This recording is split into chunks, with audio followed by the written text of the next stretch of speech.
इस बार मोदी सरकार जो बजट पेश करेगी उससे पूरे देशवासियों को काफ़ी उम्मीदें हैं।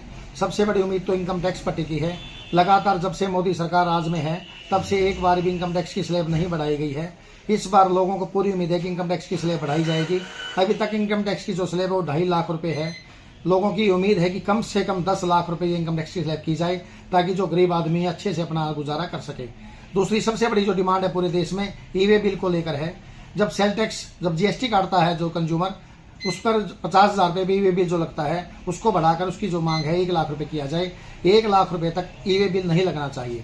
तीसरी जो हमारी डिमांड है उसमें फर्नीचर जैसी जो आइटमें हैं जो शादी में दी जाती है, दहेज में एक बाप अपनी बेटी को देता है, ऐसी आइटमें फर्नीचर की जैसी जो आइटमें हैं वो कर मुक्त होनी चाहिए, उस पर जीएसटी नहीं लगना चाहिए।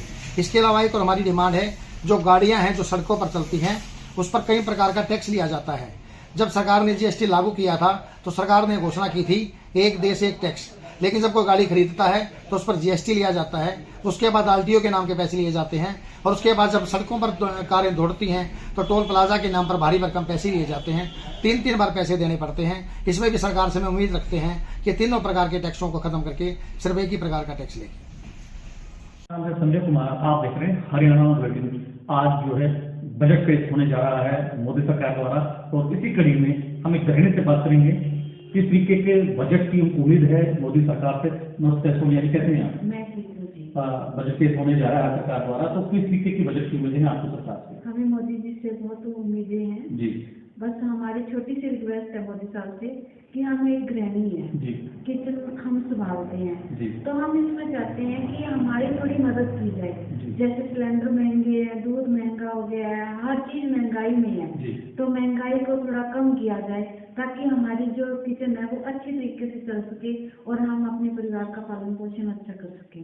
और हमें मोदी जी से बहुत ज्यादा उम्मीदें हैं और हम चाहते हैं कि मोदी जो हमारी उम्मीदें हैं वो उनके ऊपर मोदी जी हमारे खड़े उतरें। जी, शुक्रिया। ये थी हमारे साथ गृहिणी सोनिया, जिनका कहना है कि आपके पास जो बजट होगा वो बजट से काफी उम्मीदें हैं। जी नमस्कार, कैसे हैं आप? मैं बढ़िया सर। मोदी सरकार आज बजट पेश करनी चाहिए, किस तरीके के बजट की उम्मीद हाथ पर सरकार से? सर मेरे को तो एक ही उम्मीद है जैसे मैं एक स्टूडेंट थी जी। जैसे कि जो महंगाई है, महंगाई के ऊपर बात करते हैं सर हम। जी। जैसे महंगाई की वजह से मेरे को मेरी पढ़ाई छोड़नी पड़ी, जैसे स्कूल फीस महंगी हो गई है, कॉलेज फीस महंगी है, जी। किताबें महंगी हैं। जी। ठीक है सर, जिसकी वजह से मुझे अपनी पढ़ाई छोड़नी पड़ी। इस प्राइवेट सेक्टर में मैं जॉब कर रही हूँ। जैसे सरकार का जो नारा है सर, बेटी बचाओ बेटी पढ़ाओ, जी। मैं तो उसी के ऊपर बात कर रही हूँ कि सर उसको थोड़ा कम किया जाए जी, ताकि बेटी पढ़ पाए और आगे बढ़ पाए। शुक्रिया। ये थी हमारे साथ करमजीत, जिनका कहना है कि बढ़ती महंगाई के कारण मैंने अपनी पढ़ाई बीच में छोड़नी पड़ी। और देखना ये है कि मोदी सरकार अब जो बजट लेके आएगी वो शिक्षा के क्षेत्र में कितना बेहतरीन बजट लेके आएगी, जिससे उनके द्वारा जो दिया गया नारा है बेटी बचाओ बेटी पढ़ाओ कितना कारगर सिद्ध हो पाता है। इसी कड़ी में किसी और शख्स से आपको मिलवाएंगे। बने रहिए हरियाणा बुलेटिन न्यूज के साथ। हर खबर का मतलब ब्रेकिंग न्यूज नहीं, हर बहस का मतलब हंगामा नहीं। हरियाणा की सारी खबरें केवल हरियाणा बुलेटिन पर। सीधी बात, नो बकवास।